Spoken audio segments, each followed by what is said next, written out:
Greetings, brothers.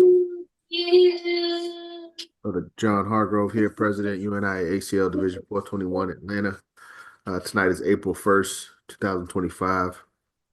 This will be session 23 of office training. Over the questions for lesson 22, titled The 5-Year Plan, and a brief discussion on the upcoming comprehensive examination. So as always, we'll open up with our pledge. If everyone would, please put your black fists in the air and repeat after me. Commit my body, mind, and spirit My body, mind, and spirit to the protection, defense, and security. To the protection, defense, and security. The red, black, and green. Of the red, black, and green. I dedicate my life to the redemption of Mother Africa. I dedicate my life to the redemption of Mother Africa. And the liberation of her scattered black children. And the liberation of her scattered black children. I accept for myself and my descendants. I accept for myself and my descendants the teachings of universal African nationalism. The teachings of universal African nationalism. And I promise that our children will be instilled. And I promise that our children will be instilled with the purpose and knowledge of themselves as African people. With the purpose and knowledge of themselves as African people. In order that the cause of our struggle. In order that the cause of our struggle. Neither falter nor fail. Will falter nor fail. Until all black people are free and united. Until all black people are free and united. Through one God. Through one God. One aim. One aim. One destiny. One destiny.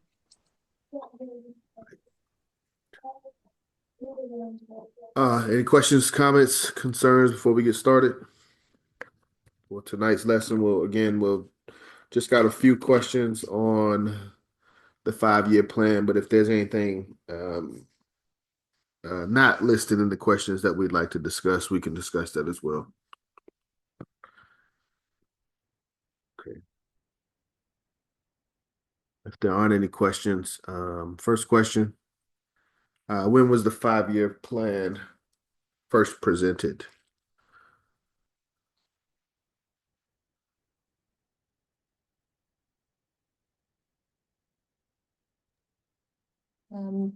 President John, could you please share the slide with the questions? We're still on the pledge. My apologies. Thank you, Dr. Good. When was the 5-year plan first presented?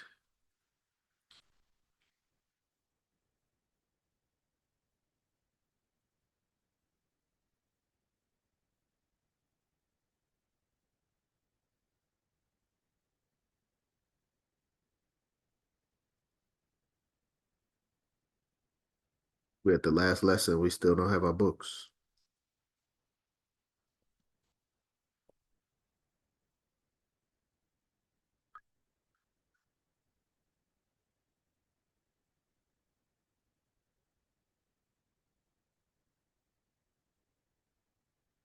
Anyone have an answer?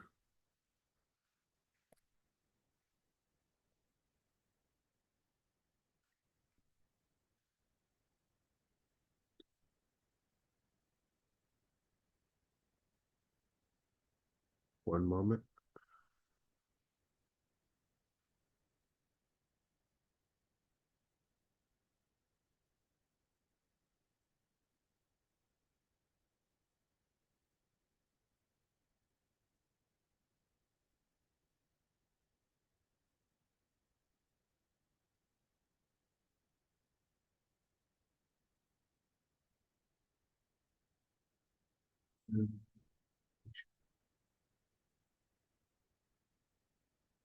First paragraph, lesson 22.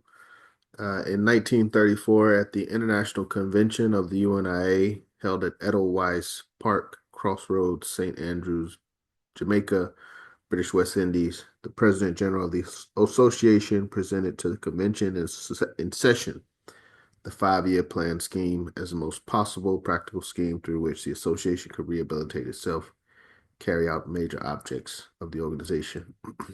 Answer would be 1934 would be its original date of presentation.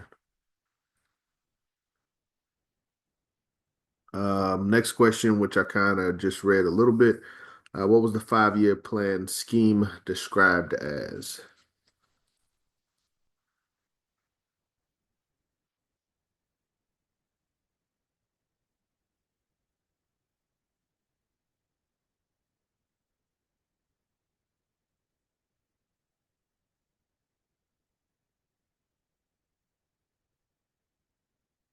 No one knows what the 5-year plan was.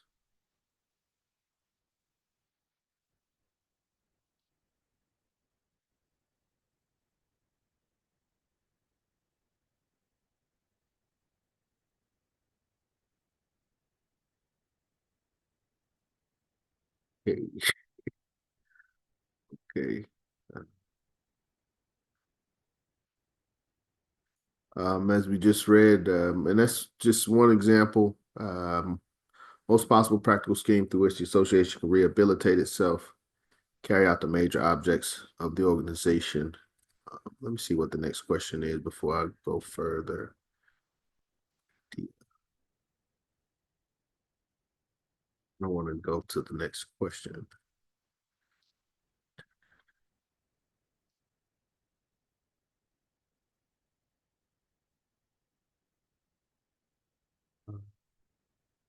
Guess we'll leave it there. Questions, comments so far on what the 5-year plan was or when it was presented?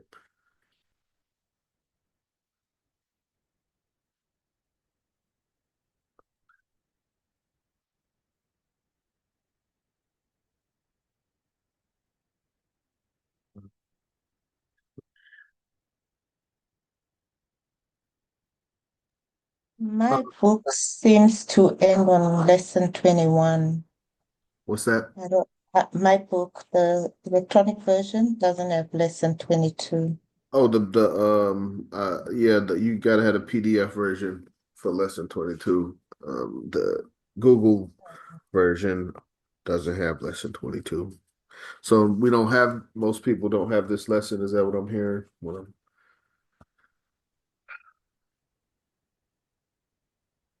But again, just stressing the importance of we have to have the texts. Digital is good. Digital is convenient.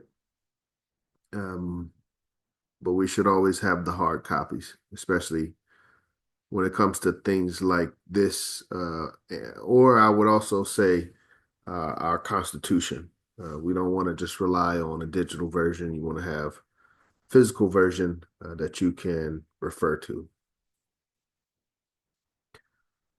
Okay, what was the idea of the 5-year plan? Page 191. So I guess it's going to be a tough one tonight. We'll have to get the answers together. They usually use the The word. idea is for the organization to rehabilitate itself. How?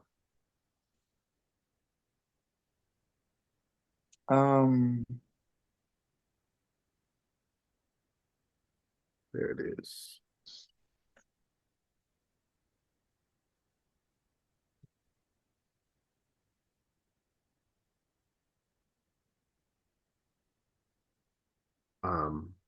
Right answer.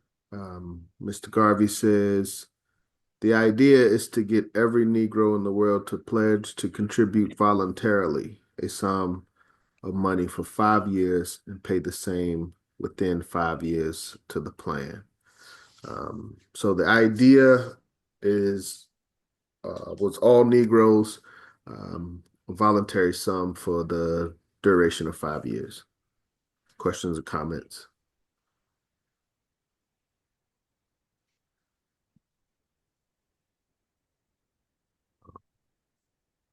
Sorry about the chat. I didn't catch the chat of the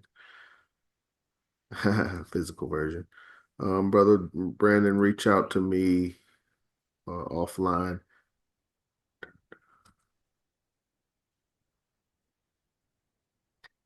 Where do established nations and governments get their revenue from?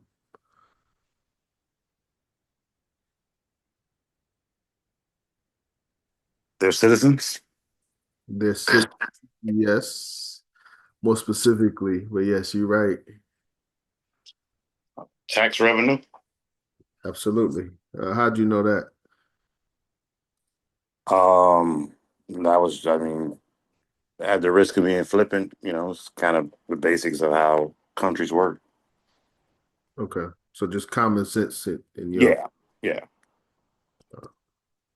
Okay, thank you for noting that. Bottom of page 192, Mr. Garvey says, established nations and governments get their revenues from taxes levied on the citizens. Then he continues, the Negro having no government cannot raise revenues for such a purpose in that way. Hence, those who desire such a thing must be voluntary contributors.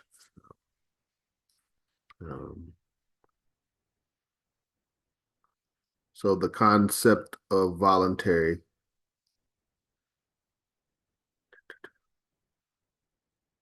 to elaborate further, to bring those previous questions together, the amount of money collected in the plan will be appropriated for carrying out the many schemes authorized by the Convention of 1934, as set out in the circular referred to above. In explaining the 5-year plan, great stress must be laid on the fact that for the Negro to realize the objective of a nation and government of his own, he must first have financial security. Why no individual person can create a nation or a government for the race, because each individual is looking after his own personal and private businesses. There must be an organized, cooperative effort toward this end. Hence, the effort is represented by the UNIA, to which all Negroes must contribute and which they must cooperate. Um, okay. Re-emphasizing the foundation of the 5-year plan. What are the 3 types of results that we are looking for from our people? Mr. Garvey encourages us to get results, and he breaks down results into 3 different specific types. What type of results should we be looking for?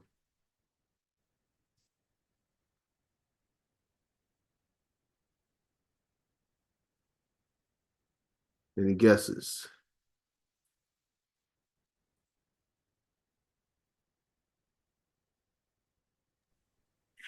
I would think infrastructure, some type of financial or business return, and then he was always about lifting the status of people. So maybe some change in living status or style. Thank you, Brother Brandon. Excellent answer. You got one of them, financial. So financial support is one of the types of support that we should be seeking on behalf of the UNIA. Anyone remember the other 2 officers? Remember the other types of support we should be seeking from our people?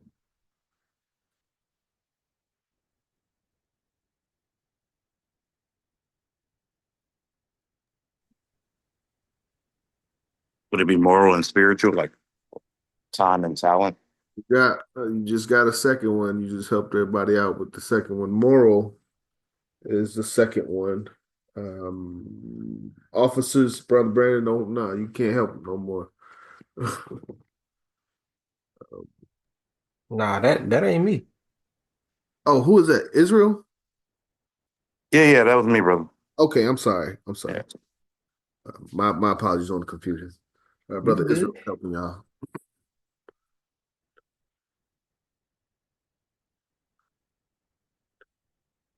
Okay. Believe the third is active. Pretty sure. Says on page 194. Yeah, it's active. You Yep. kind of mentioned that with time and talent, but if you'll call. Very important for us to know these. I don't know if I should call them attributes or characteristics or whatever it may be, but results is how Mr. Garvey terms it. How to get results. It's a very important section. Obviously, this is what we are trying to achieve. This is what we are seeking from our people, you know. So if we want to achieve a goal, we should know what's the best way to achieve that goal, and what does that goal actually look like. Mr. Garvey says there's no use trying to represent the UNIA before making up your mind to get good results. So if we're not going to make up our mind to get good results, we have to be careful about representing the UNIA. The most important results are financial, active, and moral support.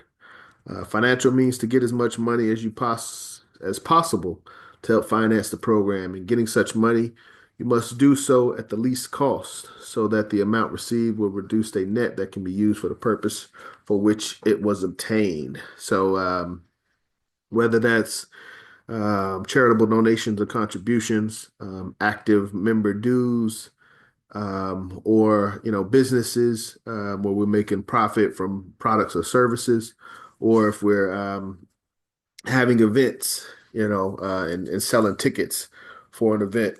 Those are all realms of financial support. And we must maximize that when it comes to, investment and income. So financial support, Mr. Garvey lists that first. I'm not going to, necessarily say, well, we can say priority because he listed it first. Active results means enrolling members as active members of the association, people who will always work as members to help put the program over.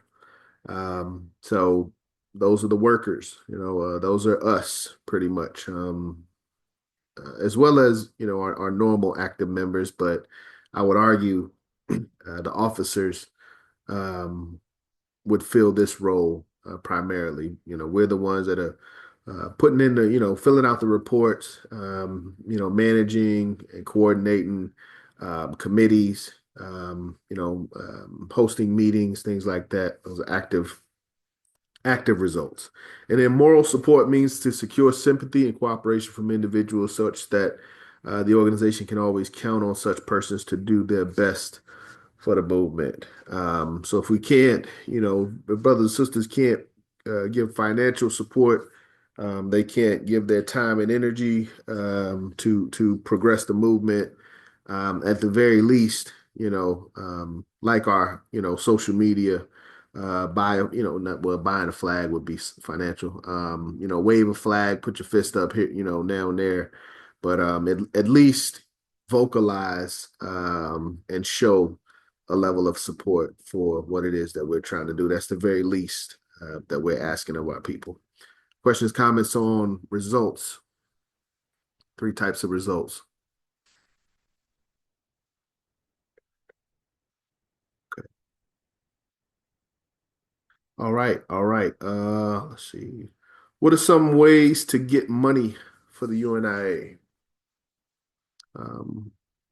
What are some ways we're encouraged to get money for the UNIA? Dr. Kuda, you got your hand up? Yes. Membership dues, donations and fundraising events, business enterprises, community contributions, and partnerships. Absolutely. Did you say donations and contributions?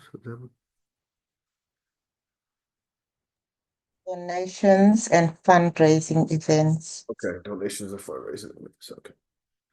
I agree. Anyone else wish to add?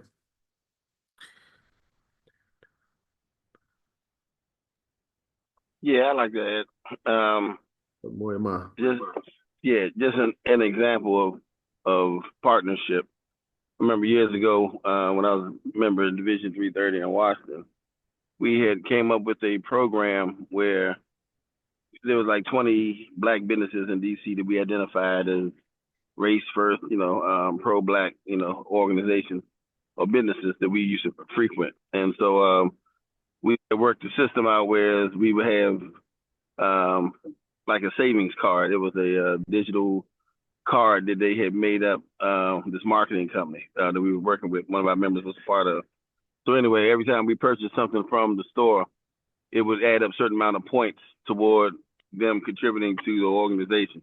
Kind of like we used to do the same thing with a long distance service. Every time we used a long distance service, it would add up, so many dollars, for however many dollars you spent long distance calls. They'd give us a rebate, and that would go toward directly toward the account. So anyway, there's all kinds of partnerships and things that can be done that can encourage, recycling the black wealth, et cetera. So yeah, a lot of those things a little more real than you may think. We just have to put our intellect and maybe some young genius on top of it in this AI generation and see what we can come up with. I think what I'm hearing is modern forms of cooperative economics. Yeah, oh yeah. Not limiting ourselves to only what was available in the past. Okay, excellent answers. We will go briefly to the text, and I see something else in the chat. Was that the same thing? Okay. The ways that Mr. Garvey recommends, we'll go through them briefly, not completely. Section titled "The Way to Get Money." First one, he says, approach and interview the most substantial members of your race in your community or jurisdiction, such as ministers of the gospel, doctors, lawyers, businessmen, and substantial tradesmen, and persons of important occupations. When some of these individuals we talked about in regards to leadership and being known in your community, Mr. Garvey encourages us to seek their assistance first. Let's see. There's number two. Number two, in approaching ministers of okay, so this is specific. In approaching ministers of a gospel, he gives you a specific promotion for ministers and mutual benefit in regards to ministers and the UNIA. I think he does that for the other ones. Yeah, argument for a doctor, argument for those of good employment. So I think it summarized in the first statement of seeking out individuals of influence in our community. You can explain to all of them, professionals and common men alike, that contributing to the funds of the UNIA is no different than contributing to the funds of the white organizations, which so many of them have done for so many centuries. But the point is that while contributing to white organizations, they're supplying the club to break their own heads economically and politically. So Mr. Garvey's given us an argument for each of the different career groups, I guess we could say, of our people. Okay, we will continue. A couple more. Somebody's get money. Why should we mention that we are graduates of the School of African Philosophy? Dr. Kuda. Two hands. Okay, the first hand can go.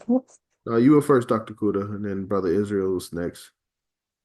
Oh, because it shows we are trained, disciplined, and committed to giving us credibility and helping spread Garvey's philosophy. Yes, trained, committed, and definitely. I find that this course actually does polish us in all aspects of our being to the extended environment where we have to be diplomatic. All the lessons from lesson 1 to lesson 22, I find, it's a step by step from toe to head to outside to external. It starts with us as in our individual selves, and how we then deal at the institution level, and how we deal at a global level, how we should carry ourselves. And I have actually picked up quite a lot, from you as our teacher, and from the lessons themselves. There's times when I'm kind of controlling myself to say, I think there you stepped over the line. You are not behaving according to what you have been taught by the opinions and philosophy of Garvey. So, it brings up a consciousness, a self-consciousness, that you are always aware, you're monitoring yourself all the time. Monitor and evaluate how you carry yourself, how you speak to people. It makes you conscious in a way to not overstep the line, or to misspeak, or to, always treat people kindly, etc., etc. All the things we learn. So I think by us having gone through this, it gives us some form of discipline. Yes. Yep. Yep. I like that, Dr. Good. A standard to hold ourselves to. So it's not about holding each other. I mean, we do at some point, we'll hold each other accountable to these standards, but very first and foremost, we must hold ourselves to these standards. Brother Israel. Dr. Kuda said what I was going to say, which was credibility, sir. Credibility. Yes, yes. Credibility, very true. Commitment. I like those words. I like what Mr. Garvey puts another word into it. I think he says the sentiment I got was somewhat a mystery, but uncommon knowledge is what he uses. He says you should mention that you are a graduate of the School of African Philosophy to suggest to the public that you have rare, uncommon knowledge of great importance. He says this will attract their curiosity. When speaking at such a meeting, you should be at your best on the subject that you are going to discuss. After you have made your speech, sit down for a couple of minutes, then rise again and make your financial appeal. But that's to suggest to the public that we have rare, uncommon knowledge. This is something, and that's exactly what it is. This is Marcus Garvey's School of African Philosophy. So it is rare. It's people may know Mr. Garvey, but they don't know of his School of African Philosophy. So that'll pique their interest, so to speak. But at the same time, that means you need to come, with the information and the accuracy and the impact that would, justify or lend credence to the statement that you made as to being a student of Mr. Garvey's training. So, all right, great answers. We only got a couple. I don't even know if we got a couple or what's that?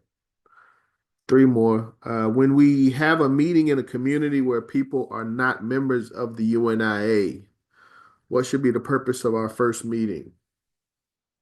So if we, say we're going to have a meeting in Athens, Georgia, what should be the purpose of that meeting? If we're going to have a meeting in Decatur, what should be the purpose of that meeting? Macon, Dr. Kuda. The purpose of our meetings when we are going out to educate and inspire should be about the work and philosophy of the UNIA, and to introduce the vision of the UNIA. Yes, the work, the vision, that is things that we will share. But what is our goal or intent as we share this information and this vision? As much as we want to increase our members and, and get member dues as part of our 5-year plan. I don't think that should be our main goal. I could be wrong, but I know it's mainly about educating the masses out there for this world to be a better world. Yes, it's more from a position of organization. Let me see, page 199. You're not wrong in what you're saying. Let me see.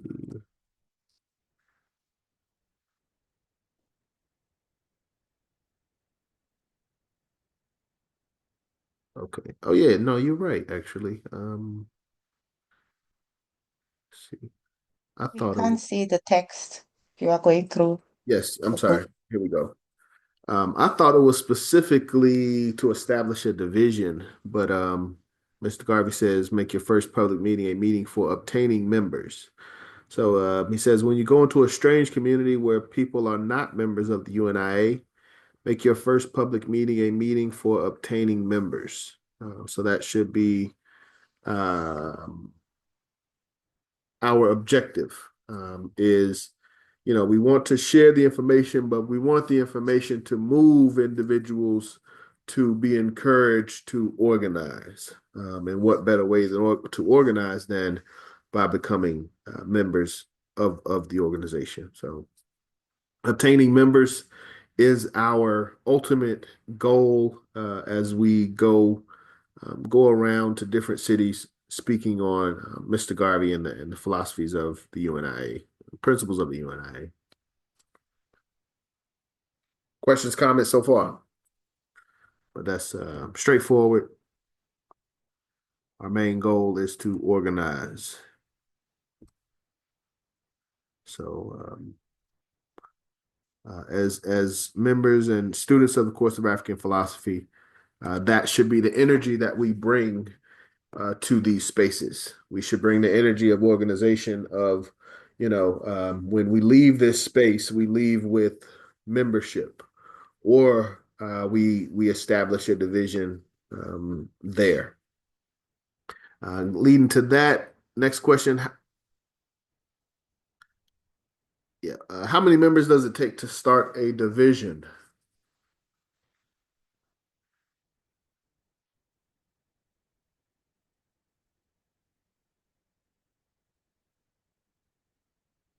Dr. Kuda, 7. Yes. So 7 is our magic number. Is it What's that? is it 9? No, it's 7. 7 is the number. Oh, That is what we should be looking for. So, this builds on the previous statement of our going out speaking and promoting and having events in other places. Very first and foremost, we should be encouraging membership in the organization. If there are enough members to establish a division, then we should be working to establish a division. And we should know how many people that is. So if there's 7 people in a space that say, hey, we like what you're doing, we want to continue to work with Mr. Garvey, but we want to, well, I'm not, they want to continue to work with Mr. Garvey, we would encourage them to establish a division in their jurisdiction.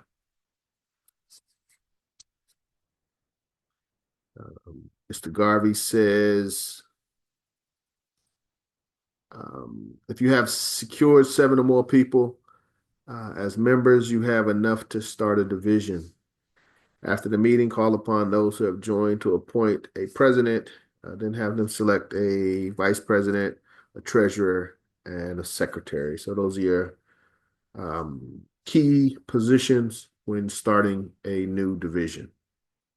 Questions, comments on increasing membership or starting divisions? Is there, and this might not be germane to it, but assuming I wanted to do that, is there a process associated with it? Yes. Okay. Yes, there is.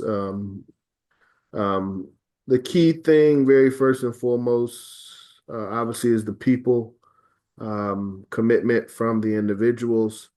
And then once you document those seven Africans, brothers and sisters, we can start to work with our Secretary General to, start the process of having a charter for a new division. Thank you, sir. Thank you, brother. Great question. Okay, last question for a 5-year plan and for what I have for the course. There's more questions, we can go there. What is the most important document to learn when starting a new division? So once we get members, we get a division. What's the very first thing that division? Constitution. Absolutely. Constitution and bylaws. Thank you, Dr. Kuda, our international organizer. And I think that's a great way to bring everything full circle, as well as to prepare us for further study and development and training is the Constitution. As Mr. Garvey said in lesson 21, how to teach the UNIA. If we want to, claim ourselves or, consider ourselves teachers of the UNIA or teach our people about the UNIA, Mr. Garvey says we must read the Constitution and Book of Laws from cover to cover, as well as read the literature written by the founder. Mr. Garvey says, leave a Constitution and tell them that they must control the organization in keeping with the Constitution. So that's the most important thing that we can encourage a new division to abide by and to follow. If they're not going to do anything else, make sure you follow the Constitution. So you may not want to have study groups or mass meetings when, at certain times, but you got to at least follow the Constitution. Any questions or comments? That's the last question that I had.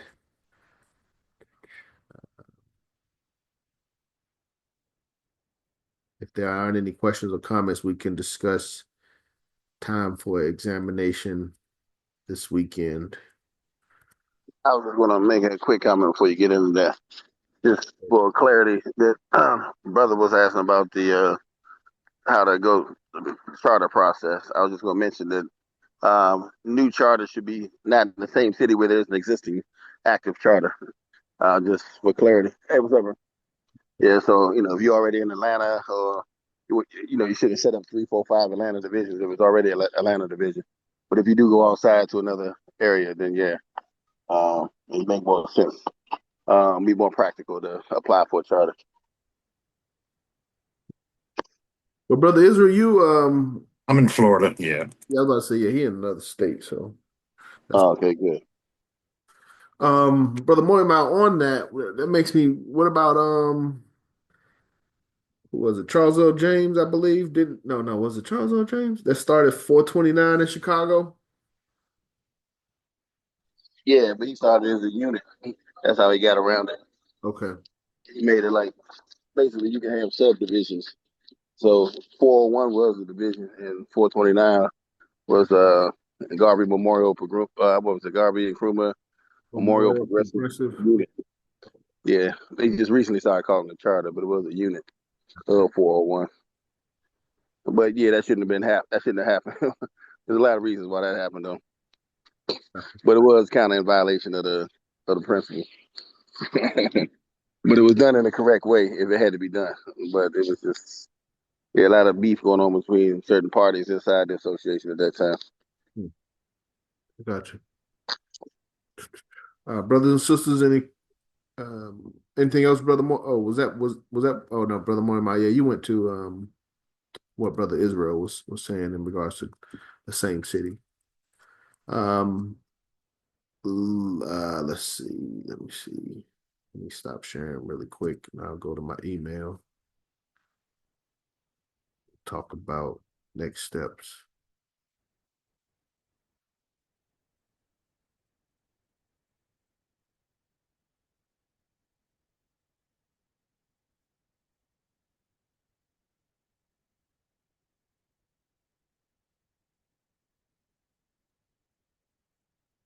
Okay. So we all the way at the bottom, April 1st. This is considered a makeup day. And we needed it to go over the questions for 5-year plan. But outside of that, um, there's really not much. That was the main agenda. Um, so next we've got exams, and exams will be April 5th. We won't be able to do it's got to be on the 5th. We can't do it on the 12th. In the past, we've been able to do it on you know, you can try to do it one Saturday. If not, then the second Saturday. This year we're tight on time. If we want to be able to announce the graduates or those that completed the course of African philosophy at High Executive Council, and High Executive Council is April 9th through 13th. So on the Saturday of the 12th, we will actually be at HEC. So um, exams have to be completed um, on the 5th, I would say. Does everybody understand?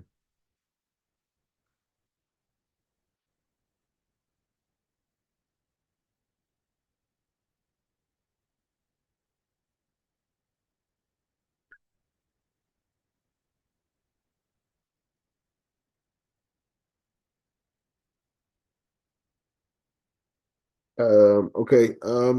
As far as time, will probably be 12 to 6 p.m. Eastern will be the official time.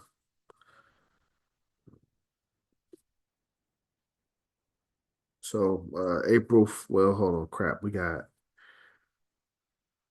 have executive meeting. So we'll have executive meeting at 11. 1 to 7. It'll be 1 to 7, April 5th.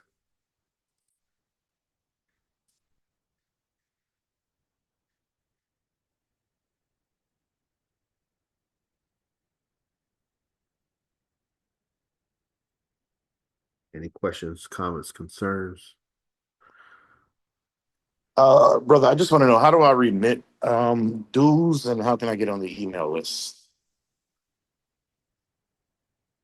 How do you what dues? Remit dues? Pay dues. How do I remit Oh. them? Yeah. You can take care of that once you get on the email list. Okay. All that information is provided to you. As far as getting on the email list, I can do that. If you put your email in the chat, I will add you. Thank you, sir. Doing it now. And you were Sister Desiree's friend? Yes, sir. All right. You heard from her? Yeah, I spoke with her earlier today. I sent her the email. She had asked me about the email. I sent it to her. But yeah, just waiting for your email in the chat, and I will make sure you are on the list for future communication. Yes, sir. We will need a application. We'll talk about that. No worries at all. Yeah. Any other questions?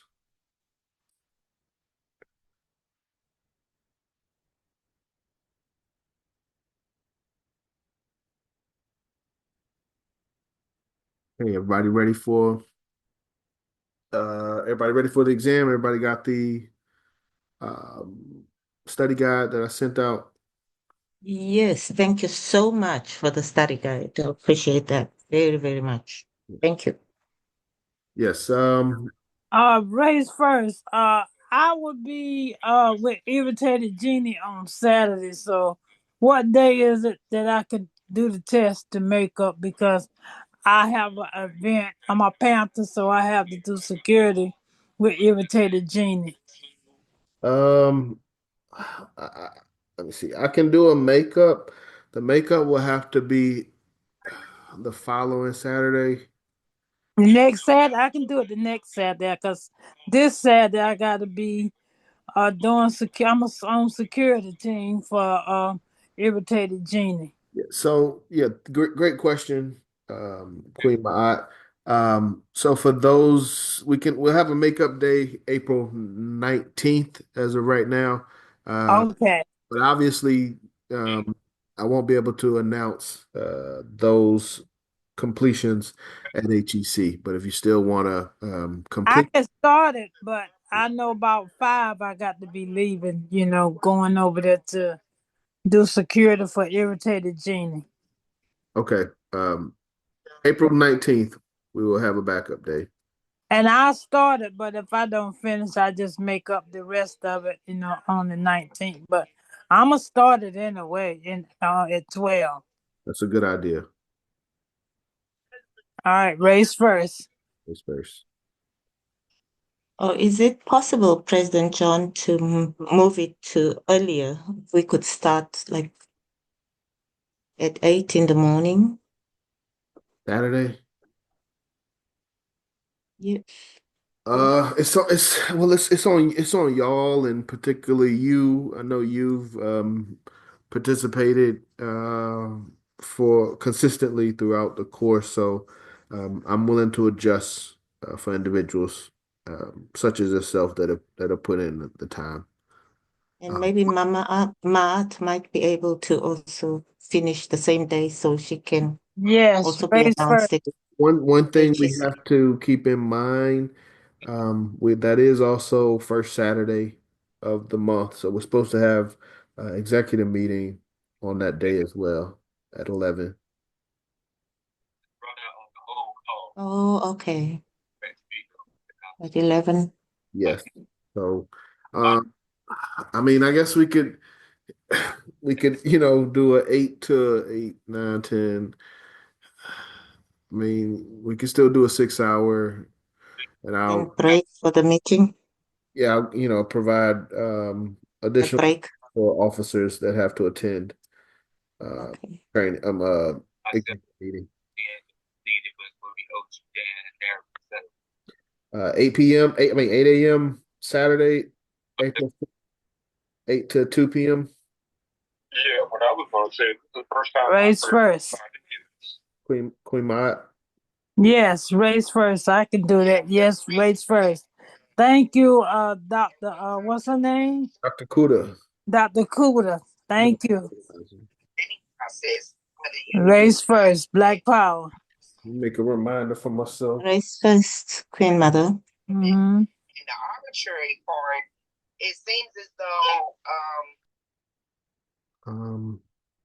Okay.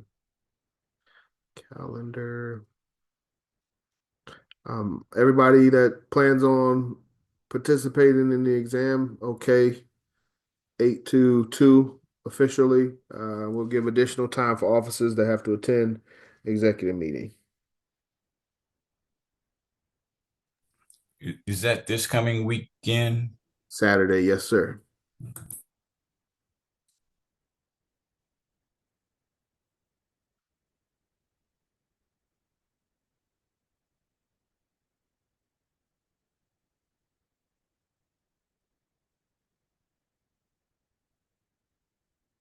Attorney Motep, is that okay?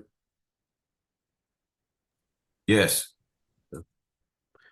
I'm locking that into my calendar now. Hope everyone else doing the same. I may not send out a reminder until the day of, so please, make a reminder for yourselves. I don't want you to wake up, see your email at 9 o'clock in the morning and forgot that we had the exam. I'll try to send it out the day before, but take some initiative to remind yourselves. We got this technology in our hands. Let's use them, and I mean our phones. So, 8 a.m. Friday, April 5th, we will start the first exam for this year. And if you have the study guide, and I'll go to that briefly, that email or that portion of the email. That was in the attachment that went out. Brother Israel, did you get the last email? Probably. Yeah, Sister Desiree forwarded it to me, so I do have a copy. Okay. Thank you. With the study guide? Let me check. I didn't. She normally just sends me the link, so I didn't even check for the study guide. But I'm looking now. Yeah. Well, if that's Yes, sir. No, I have it. Yes, sir. all right, and I was about to say that's if you plan on I mean, it's no pressure. One thing, no pressure to take the exam. It is some pressure to complete the exam correctly. Uh, to be, to consider yourself an officer in the UNIA, I feel there should be some pressure, and there should be some rites of passage, so to speak. Yes. So this is not a walk in the park. There's a level of dedication that must be shown, but it's not extremely difficult either. Yes, sir. Um, Well, it's I intend to sit for the exam. I have some studying to do over these next few days, but I do intend to sit. okay. So, all right, but yeah, everyone should have a copy of the study guide. The questions will come directly from uh, the study guide, and the study guide is basically just a copy and paste of the questions that we went over, throughout the course. Who appointed the authentic historian of the life and works of the Honorable Marcus Garvey, and who appointed him? Who knows that answer to that question?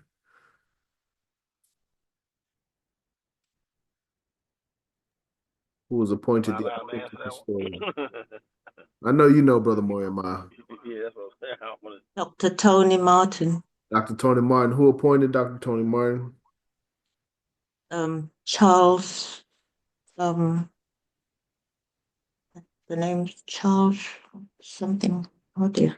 Yes. Sorry. No, I mean, but that's what it comes down to is the ability to recall that information quickly. But Dr. Tony Martin, appointed by Honorable Charles L. James, fifth President General of the UNIA-ACL.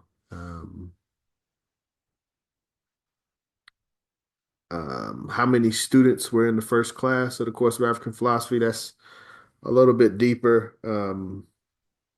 Yeah, that's probably a tough one. 10 10 and grad. only 9. There were 10 graduates, 11 students in the first Oh, class. What compilation of work is considered the closest thing to a book that Marcus Garvey ever wrote besides the book that Brother Moyama reminds us of? What compilation? Constitution. What compilation of work is considered the closest thing to a book that Marcus Garvey ever wrote, according to this text? Message to the people. Yes, Message to the People, Course of African Philosophy. So, this text is the answer to that question.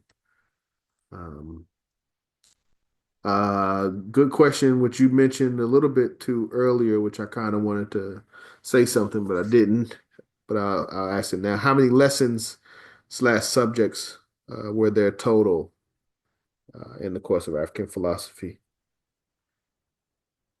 22, 22. 23, if you include the forward. 22, 23. That's a good number.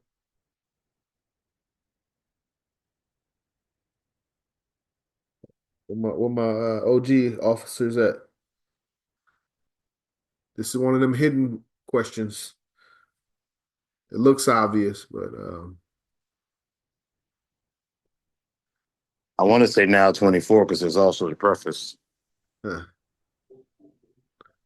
It's I like think it's 48. 48. She done jumped up there.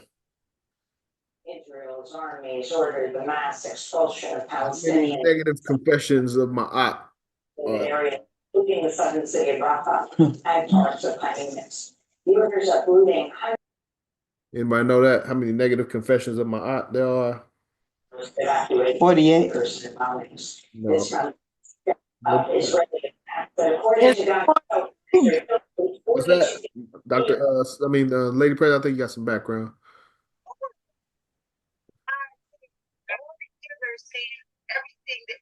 We don't know how many lessons there are in the course of African philosophy.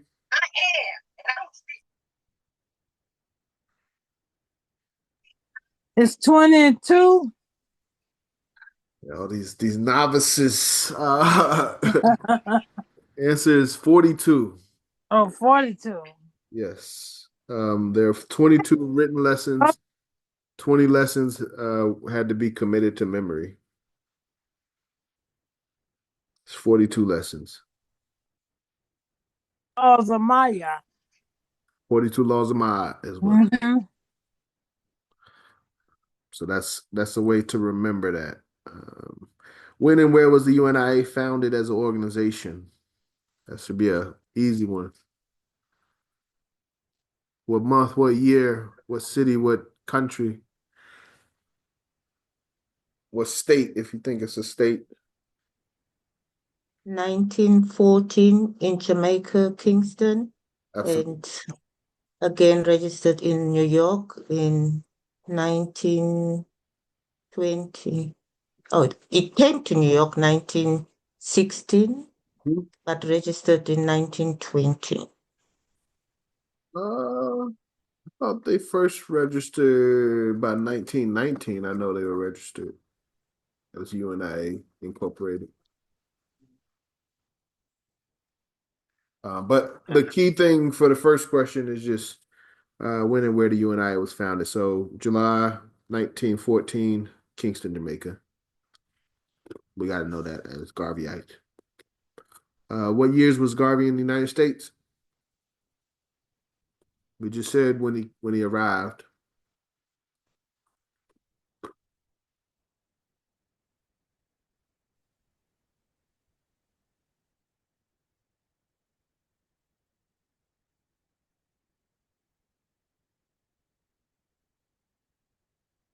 These are the easy questions.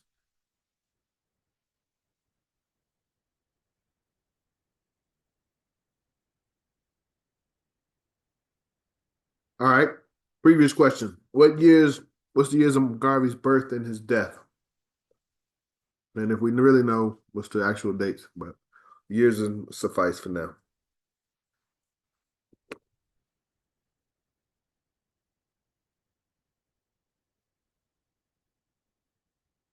We should be able to say that in our sleep.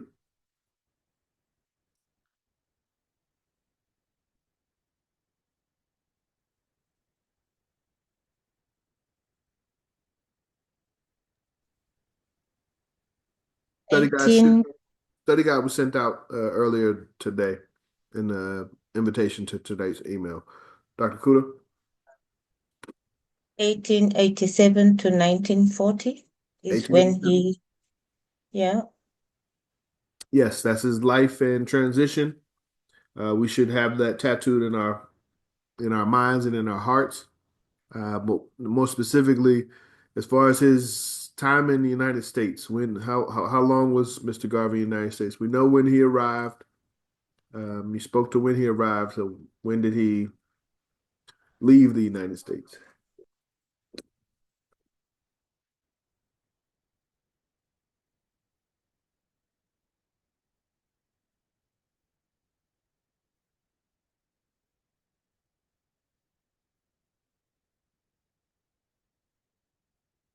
These orientation questions. We have to in 1927, 1920. following his conviction on charges related to the Black Star Line, when he served his 2-year sentence, and then upon his release, he was deported back to Jamaica. Yes. In 1927. 1927, yes. But in essence, we should understand Mr. Garvey's time here in the United States was limited to 11 years, and 2 of those years he was incarcerated. So, 1916 to 1927 was when Mr. Garvey was physically in the United States. Thank you for that, President John. So that means he made an impact on so many millions of African Americans in a lifespan of 9 years. He did all these great works in 9 years. Yeah, with freedom of 9 years, obviously his propaganda still was effective from while he was incarcerated. So from a propaganda standpoint, he still had 11 years. But as far as physically being able to move around, 9 years. But yes, that's the takeaway, Dr. Kuda. We should, the magnitude of what Mr. Garvey was able to accomplish. We should understand a lot of his success took place here in the United States, and a lot of his support came from the United States. But in reality, he was only here for 11 years, and 2 of those years incarceration. Okay, finish the quote. What rules the world and what carries the burden?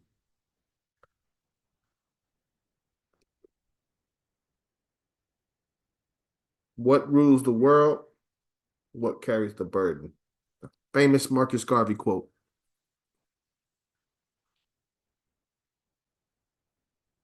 That's another easy one. I'm thinking money and people. No, Oh. it's more essential. That is good though, actually, now that I think about it.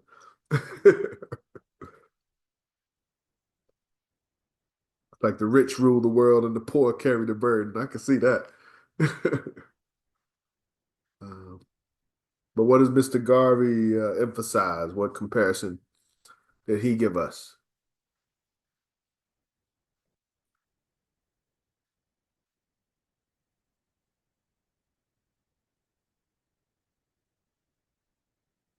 You should know Mr. Garvey's position at this point.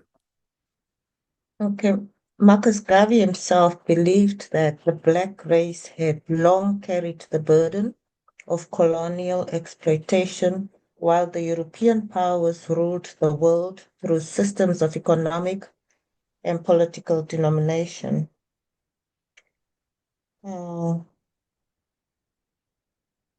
Look up Garvey famous quote, what ruled the world and what carried the burden.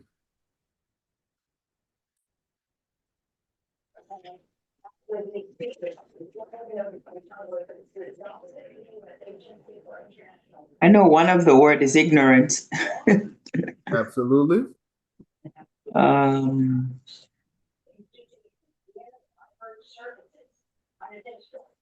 What's in that same realm, but on the opposite end. I have it, but I have it because I Googled it. Well, hold on to it. Thank you, brother. Yes, sir. Being fair. Go ahead, because I don't quite remember. I remember ignorance, but I You I remember don't remember ignorance, the you gotta full remember quote. the other half. What's the opposite of ignorance? Knowledge. Innocence. Brother Israel, help us out. Yes, sir. Missing my moment looking for the mute button. Intelligence. The quote I have: "Intelligence rules the world. Ignorance carries the burden. The man who is not able to develop and use his mind is bound to be the slave of the other man who uses his mind." Absolutely. So that's a fundamental of this course. Intelligence and ignorance, self-initiative, being able to do for ourselves and think for ourselves. And the foundation or fundamental component of thinking for ourselves is to have intelligence. Um, but seek as far as you can to be intelligent and remove yourself as far as possible from ignorance. I know that's another thing that is poorly misquoted, but that's what Mr. Garvey said as well. Ignorance and intelligence. Um, we'll continue on quotes. This one's a little more difficult. The two quotes that Mr. Garvey gave to the people, it says in Detroit in 1937. Should be the people of Detroit in 1937. I believe he was in Toronto at the time when he gave this message.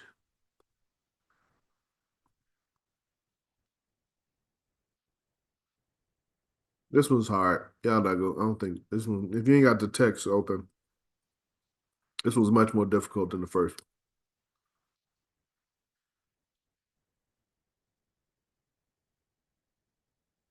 But he said, I have given them all that I know. That was one of the quotes. And the second was, I'm trying to make everyone a Marcus Garvey personified. Those were the two quotes that Mr. Garvey gave to in the message to the people of Detroit and Toronto.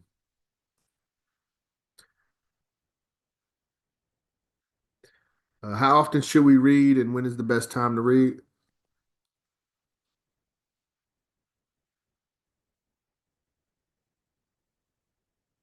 I think I remember this. I think he said read 4 hours a day Mhm. and at night, right? Yes. You remember why at night? I think because like you can sleep on it and let it sink in. Pretty much. Yeah. He said it'll get into your subconscious. So yeah, absolutely. 4 hours a day. He said at night before bed was the best time. That's a great answer, Sister Cecily. And that's what this is kind of going to be about. The quicker we can recall these statements and these questions, the better we'll be when it comes to completing the exam within time.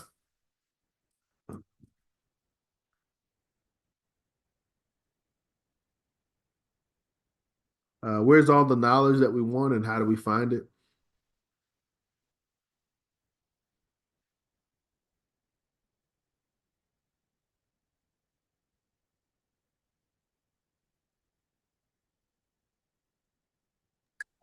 I'm gonna throw books and reading.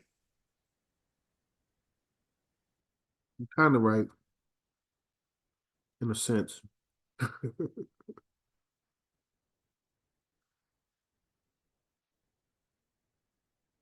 Um, I'd say on the internet, but I believe back then he had mentioned a library. yes. He basically says in the world, and in order to find it, we must go searching for it.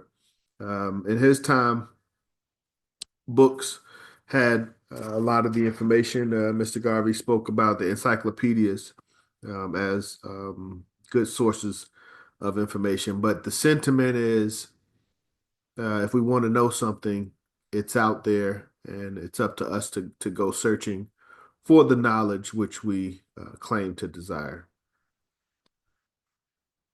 Um, let's see. The languages. Does anybody remember what other languages Mr. Garvey said we should be able to read in order to better understand English? I believe Latin was one. Yes. I would venture French. Yes. Absolutely. Latin and French. Excellent. Those are the two answers. Um, what do the greatest men and the women in the world burn?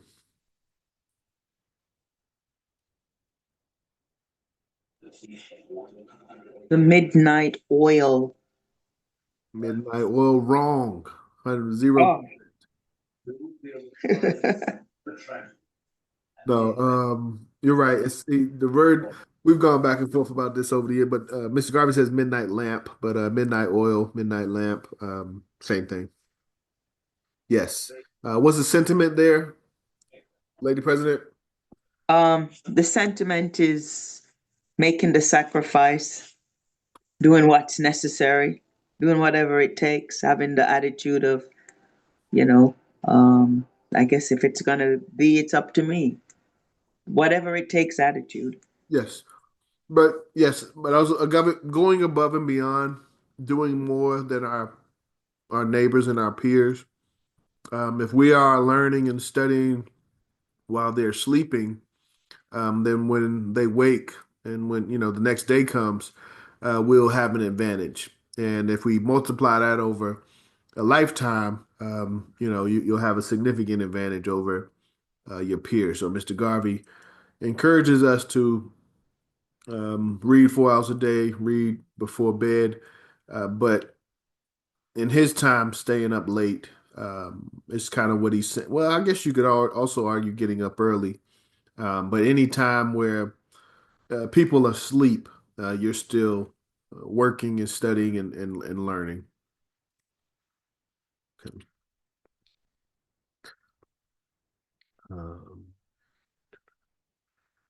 what book does Mr. Garvey recommend to read a chapter of every day? The Bible. Yeah, the Bible. That's a should be an easy one. Um, what historical sources show that black was an important color among the races?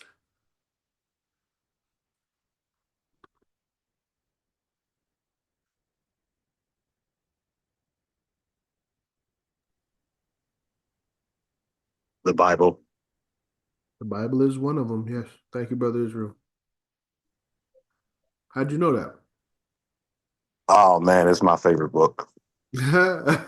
Yeah, so What's the other source that Mr. Garvey mentioned um, that speaks about the importance of black people?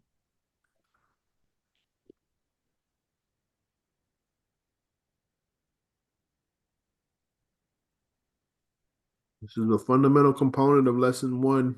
In order for us to have pride and spread knowledge of our greatness, we must know of that greatness. So the Bible is one source that spoke about the importance of the Negro race, the African race. The other source, does anybody remember?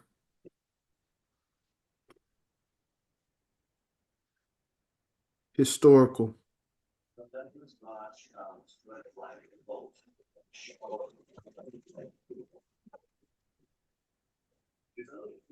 Answer would be ancient Africa. I believe Mr. Garvey mentioned Egypt specifically, but uh, ancient Africa also speaks to the importance of the African race or the Negro race. Okay. Well, we don't have to go through. I mean, obviously, we're not going to go through all of this, but this is. I would recommend, going through any questions that don't come, that you're not able to recall quickly. I would take some time to review the text and, print this out and put a little comment next to the question so that you can easily, um, have a resource for that question when the exam time comes.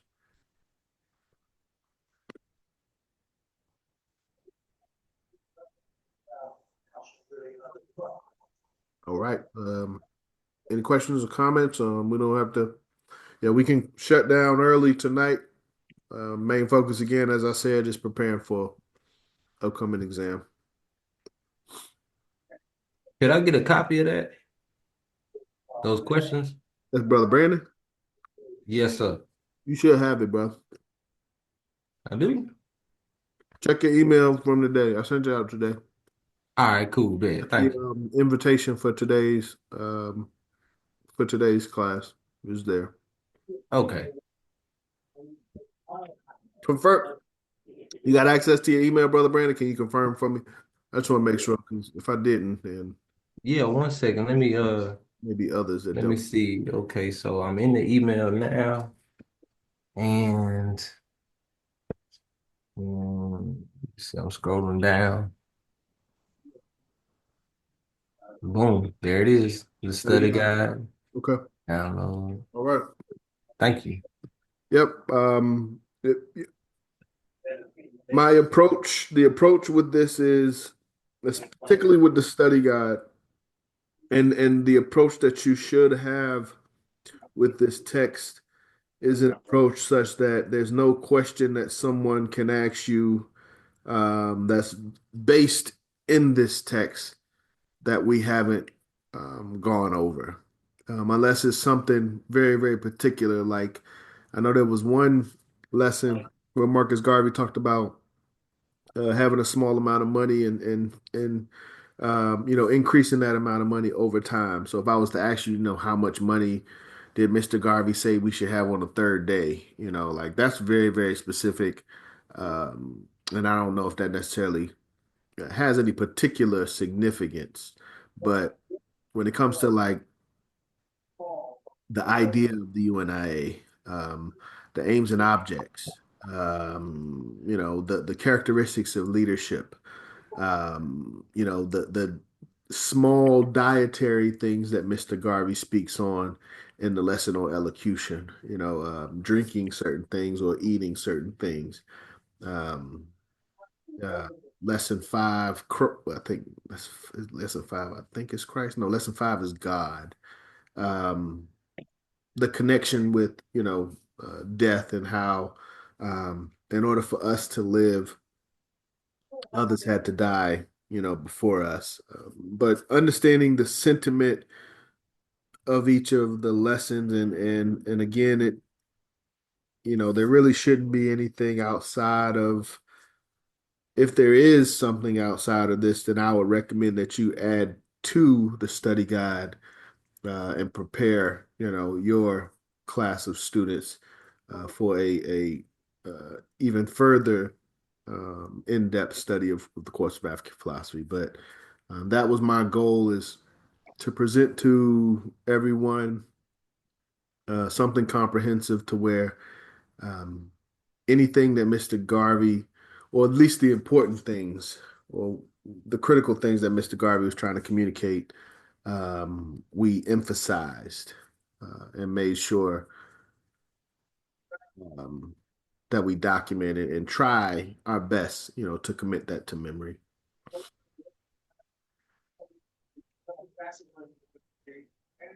But what does Mr. Garvey say about eye contact and what happens when we're honest in what we're saying? The alignment of our head and our heart, as Mr. Garvey said. What is God, from Mr. Garvey's perspective? How does our intelligence compare to God's intelligence? What was Christ's special mission? What is the Holy Ghost? Where can we find the Holy Spirit? Where can we find the Spirit of the Holy Ghost?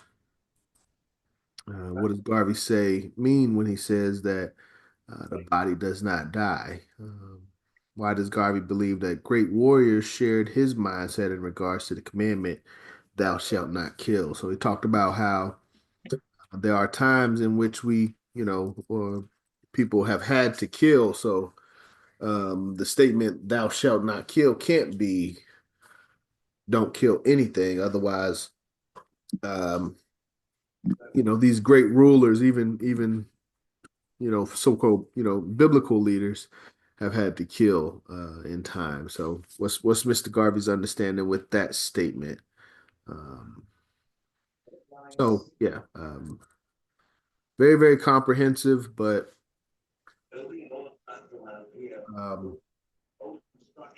yeah, it's intended that way. That's all I got, brothers and sisters. 9:25. We can close out. I apologize for being late, President John. I had some things I need to take care of. But can I get a copy of this this study guide? You definitely got a copy. Okay, so that's on the link. Okay. So when is the test? Great question. And I'm glad. Oh, see, they did you dirty. Because you on the West Coast. We got talks because we're looking at right now 8 a.m. Eastern on Saturday.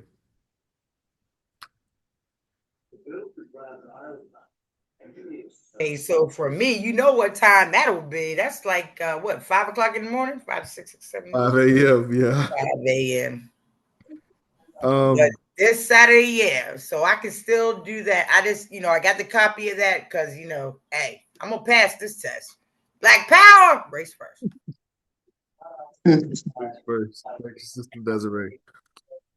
Yeah, so 8 a.m. Eastern Saturday is what we're looking at right now.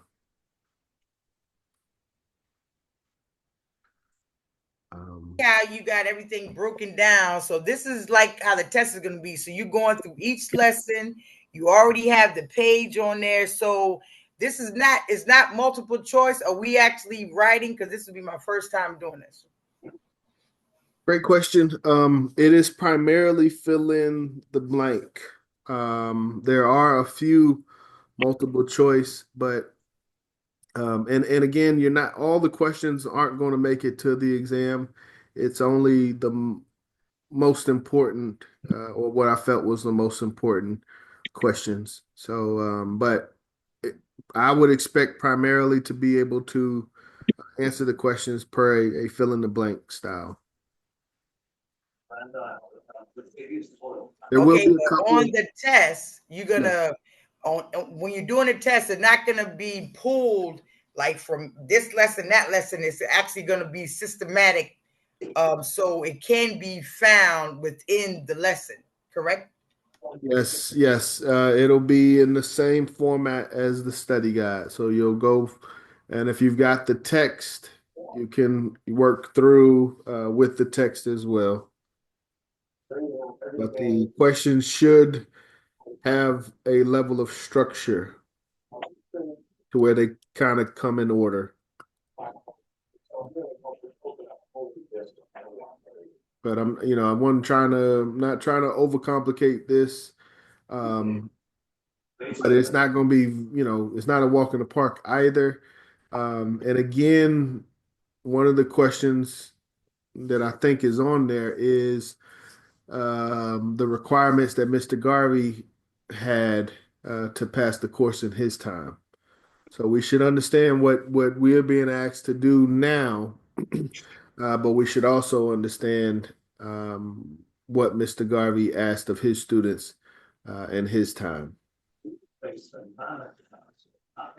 And I don't think what he asked was extremely difficult from a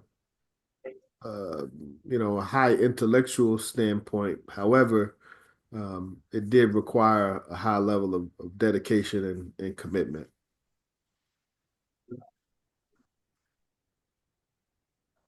And I'm sure everyone knows what I'm talking about, right? What Mr. Garvey, the requirements to pass the exam, or not the exam, but the course of African philosophy in Mr. Garvey's time.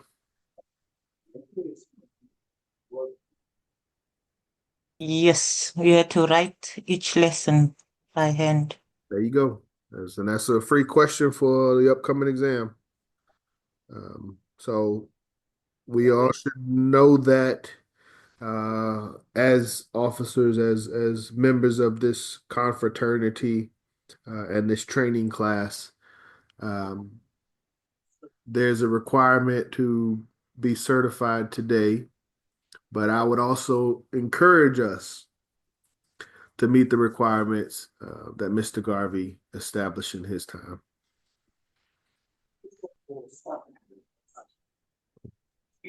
But yeah, what the exam is in line with that same sentiment. I don't think right now the exam is, as I said, requires heavy memory or anything like that, but you still have to go through each and every statement. And that's kind of what we're trying to do with the exam, is make sure each lesson is deconstructed so that we're doing our best to communicate, directly with Mr. Garvey and pull, you know, what it is that he's designed to put into us through these lessons.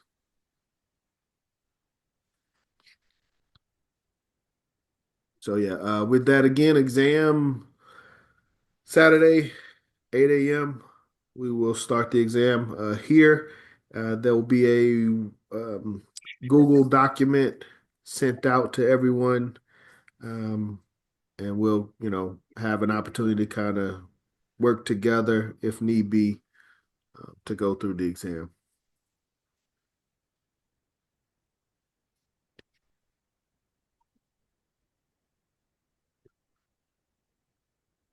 Any other questions, comments?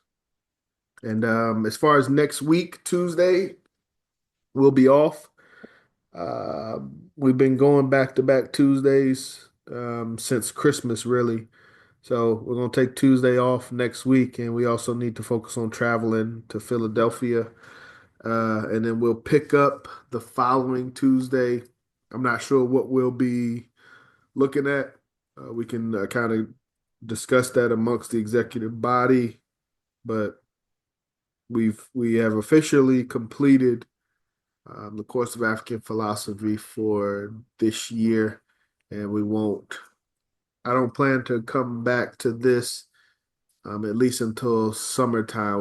We may offer a summer course like we did last year, but the full course takes. We just wrapped up 6 months, so we're not gonna pick this back up to this depth for at least another 6 months.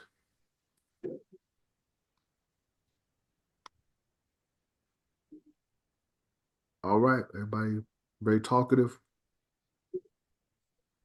I would like to just add that within those 6 months, if you want to keep polishing your skills and knowledge on the opinions and philosophies of the Honorable Garvey, there are the YouTube videos that President John sends out. I listen to them and I find them very helpful, like past videos where I was not in the class.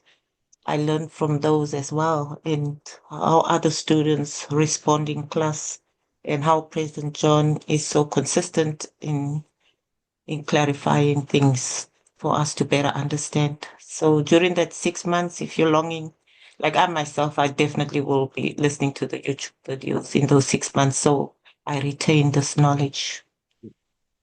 Thank you, Dr. Kuda. And that's exactly why we do that.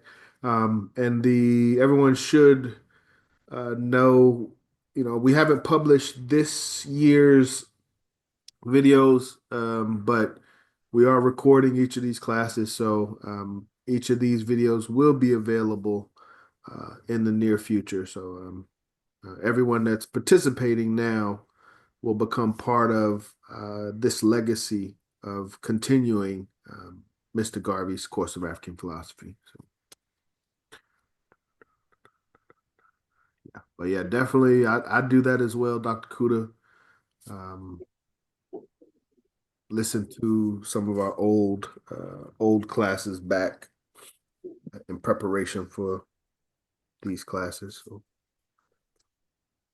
if there's nothing else, we will close out and prepare for our exam Saturday. Okay, how many questions is on the exam? How many questions? It's a lot. I think last time I checked, it was in the 360 range.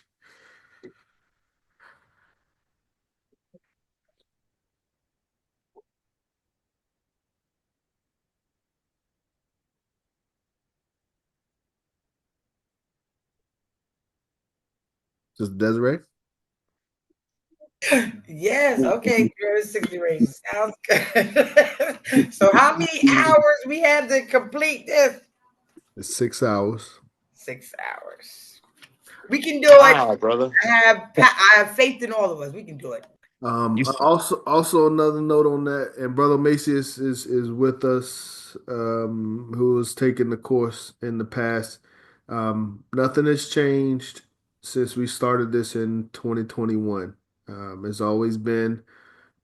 I think they may have, I may have added 2 or 3 questions, but the a number of questions has been the same for 4 years. The amount of time that each individual has, 6 hours, has been the same since we started, and other brothers and sisters have been able to complete the requested, correct number of answers in the allotted time. So The alternative is to do what Mr. Garvey asked, to write out each of the lessons in our hand, but I'm sure that's going to take you longer than 6 hours. So I feel this is a lenient alternative to writing out each of the lessons is taking 6 hours, going through each of the lessons, and understanding, what, or having a articulation of what Mr. Garvey is saying in each of the lessons. Brother Macy's, you want to say anything on um, the exam or the course in the past? I mean, that she said that she thinks that we could do it, but like you said, what man has done, man can do. So other people have passed it and gone through it, and so that means you can too. Yes. Maybe Yep. one. I've considered changing it, but that would be unfair to the first class, honestly. They sat down in that class. Um, I don't know, brothers and sisters know Sister Kashton, but Wrote it out. she had her young son, who I don't even know how old he is now, but this is 3, 4 years ago. He was younger than he is now, but she was still able to not only make time to sit through the classes on Tuesday evenings, but also make time to go through the 6 hour exam on a Saturday. And you can hear her son in the background, but she kind of set the standard going forward. And if she was able to do it and sacrifice and dedicate the time. I know that others were able to do that as well, and Brother Macias is another one of those examples. Cairo, he's 6 years old now, so he must have been 2 then.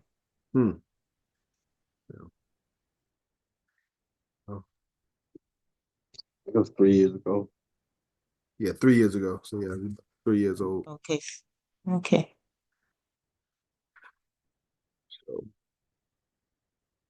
okay. I don't have anything else, brothers and sisters. You know, I'm here if you have any questions, comments, concerns. Brother Israel had his hand raised. He wanted to Oh, say ask something. Brother Israel, I'm sorry. Nah, that's okay, brother. I was just gonna say, you said earlier that it wasn't a walk, an easy walk in the park, and I've set for my commercial real estate license, my commercial insurance license, and I took the Scientology test when I was out in San Francisco, and all of them max at about 200 questions, brother. So it is definitely not a walk in the park. Yes, sir. Yes, sir. Appreciate it. But yeah, my wife nursing examination, real estate, myself, engineering examinations. So the time, the number of questions, yeah, it it requires that level of dedication. One thing I can say about this, a lot of this should be internal for us as leaders. The founding of the UNIA, where the UNIA was founded, Marcus Garvey's life and time in the United States.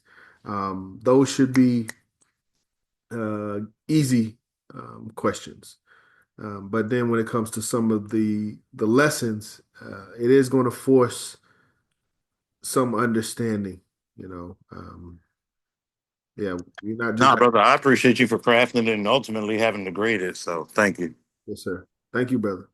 That's all I got, brothers and sisters. I'm gonna stop talking.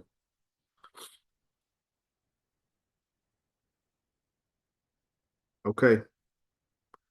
Uh, we will get prepared to wrap this up. It has been an amazing year. These are always special, but this is a really, really good year.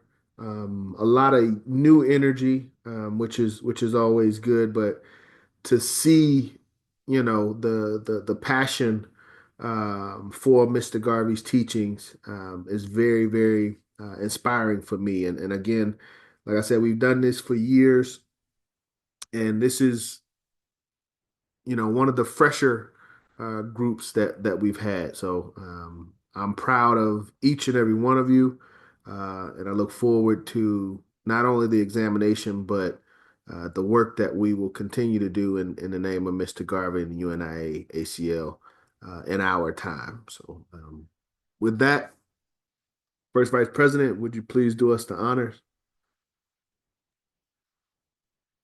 Take your foot off of mute if you can and repeat after me.